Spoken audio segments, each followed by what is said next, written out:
Notice, this video was made before Player Core 2 came out for Pathfinder 2e and so uses some ancestry options from the original Pathfinder 2 Core rulebook. Hello YouTube and welcome to Psi Prime Productions. I'm here to help enhance your tabletop gaming experience. So in the past year or so, at the time of making this video, there has been a substantial migration of Dungeons & Dragons fans over to Pathfinder, and I think that's great. There's a lot of things that Pathfinder offers that D&D doesn't. But there are a few things that D&D offers that Pathfinder doesn't, like different races, or what Pathfinder calls ancestries. Sure, all the fantasy staples are in both systems: humans, elves, dwarves, all those kinds of characters.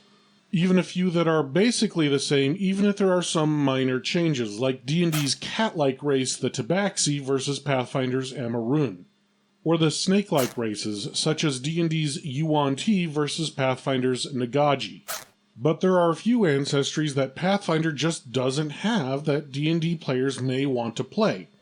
Well, don't worry. Psi Prime Productions is here to help you out. Before we get started, a few things to mention. Firstly, Pathfinder is always coming out with new ancestries, and there are a few that are coming down the pipeline shortly as of the making of this video. The upcoming book, Howl of the Wild, has the Minotaur and Centaur ancestries, which are D&D races already. Also, the upcoming Tianjia character guide will have 6 new ancestries, so check those out when they are released for more options. Another thing to remember is that not all D&D racial options will be available in Pathfinder 2e and vice versa. Pathfinder elves don't have a blanket immunity to the sleep spell, for example, and D&D dwarves don't have the option to resist being pushed back like Pathfinder dwarves do. This video will show you how to play similar races to D&D, but you won't get all of the same abilities as the two gaming systems are different. Now, seeing as part of the reason for making this video is to show people coming over from D&D how to build Pathfinder characters, it behooves me to talk a little bit about how to build a Pathfinder ancestry just so that everyone is on the same page. Don't worry, this will be quick. So in Pathfinder 2e, ancestries is the term for what D&D calls races. There are 3 parts to every ancestry. First, each ancestry has some base abilities. These base abilities are pretty bare bones and just include a few extra hit points you get at level 1, size, their land speed, attribute adjustments, if the ancestry has low light or dark vision, and what base languages they know. A few ancestries get a little something else, like maybe a natural weapon attack, but that's usually about it. Not to worry though, the second part of an ancestry is the heritage, and that's the most important part. In D&D terms, think of a heritage as your subrace. Each ancestry has a bunch of different heritages to choose from and can give you some wild abilities like walking through some difficult terrain without penalty, some innate spells, or fire resist, just to name a few.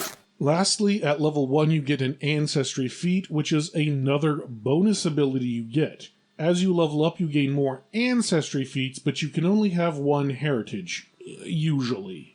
The thing about heritages is that you can trade them in for a versatile heritage. A versatile heritage means you are a hybrid. For example, a half-elf is a human with the versatile heritage Ayuvarin, or half-elf.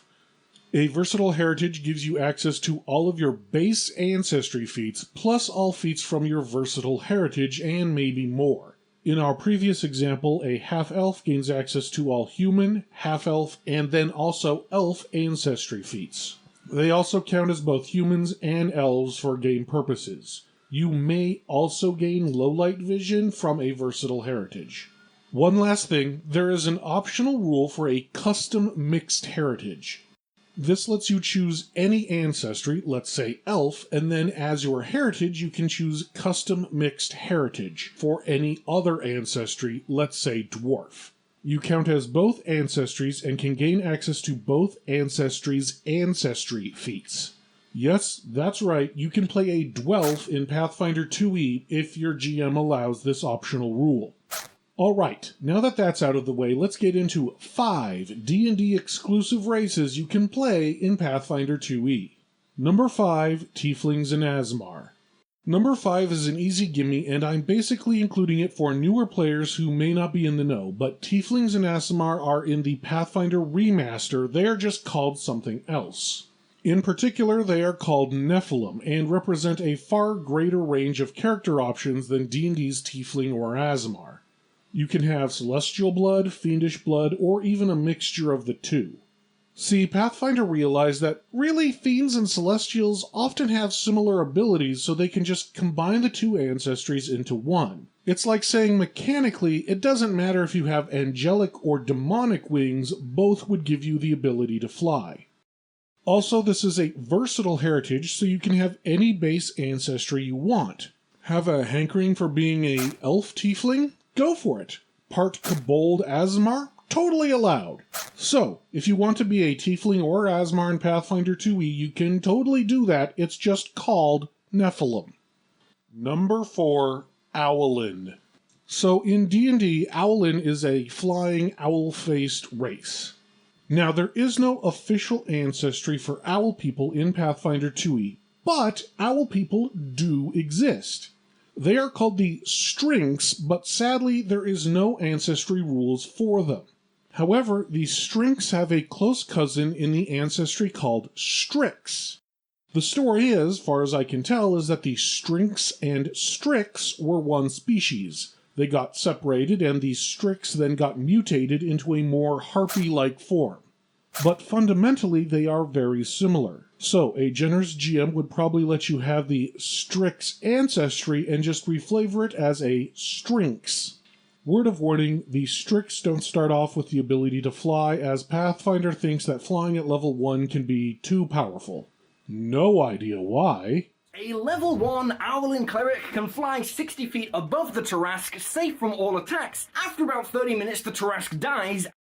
Strix can get the ability to fly later on with higher level ancestry feats though.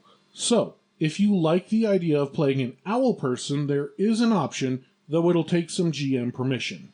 Strings are not really expanded upon much in Pathfinder lore, but I would recommend brushing up on what little there is, as typically they come from a continent on Pathfinder's setting of Galarian that isn't visited very often. Number 3, Ganasi. Like Nephilim, Ganasi are in Pathfinder. They are just a versatile heritage and have a different name. Each elemental infused ancestry is called something different, like the Undyne for Water Ganasi or the Sylph for Air Ganasi. Collectively, they are called Geniekin because they are often the result of an elemental genie mixing with a base ancestry. Like I said, they are a versatile heritage, meaning you can have a Dwarf Geniekin or a Tengu Geniekin. As an added bonus, Pathfinder has 6 elemental planes instead of 4, meaning there are 2 more Geniekin or Ganasi that you can play. A Wood Geniekin is called an Aronde, and a Metal Geniekin is called a Talos. So yeah, you can play a Ganasi in Pathfinder 2e and have a lot of options to do so. Number 2, all the animal races. So there are a lot of animal races in D&D, like Harengon, the rabbit people, Gif, the hippo people, and Loxodon, the elephant people, just to name a few. Now, Pathfinder does have several animal races, from the pug-like Shuni to the frog-like Gripply to the rat-like Ysoki. However, there are a few animal races that Pathfinder just doesn't have. Once again, versatile heritages are the answer because Pathfinder has a catch-all versatile heritage called Beastkin. Beastkin represents someone from a weak lycanthropic curse. You can't spread your werewolfism or any other lycanthropy to others by bite and don't lose control during the full moon, but you can shift back and forth between your normal ancestry and your hybrid form. Want to be the small Harengon? Just choose to be a halfling or gnome with the hare beastkin versatile heritage. Loxodon? Maybe an orc with the elephant beastkin heritage. Now this isn't perfect, I admit. D&D's Harengon don't have the ability to turn into a halfling and back, but if you just never shift out of your hybrid form, you're fine.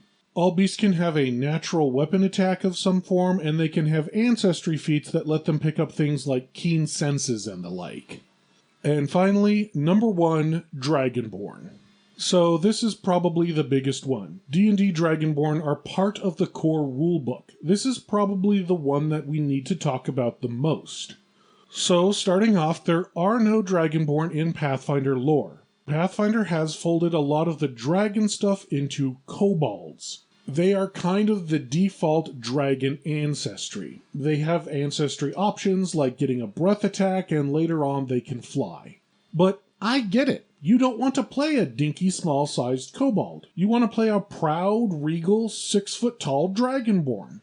Well, that's where the custom mixed heritage I mentioned at the beginning of this video comes in. If you take an ancestry like, say, Orc, who starts off medium-sized and with a lot of bonus hit points, then you can take custom mixed heritage kobold and bam! You have an ancestry that is medium-sized, can get a breath weapon, and is pretty beefy. How an orc and a kobold got together, I do not know. Maybe some magical experiment fused the two together. Or maybe Dragonborn exist in your homebrew campaign setting, and this is just the mechanics of how to make it happen. Anyway, that's all for today. Thanks for watching the video. There are a lot of D&D to Pathfinder ancestry ideas I didn't touch on, so I may have to do a part 2 here sometime in the future. But hopefully this is enough of a jumping off point to get you started in Pathfinder 2e. If you like this video and you want to see my channel grow, please like, comment, and subscribe. That lets both me and YouTube know that you like this kind of content.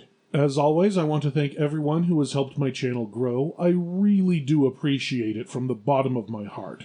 Thank you, good luck, and happy gaming!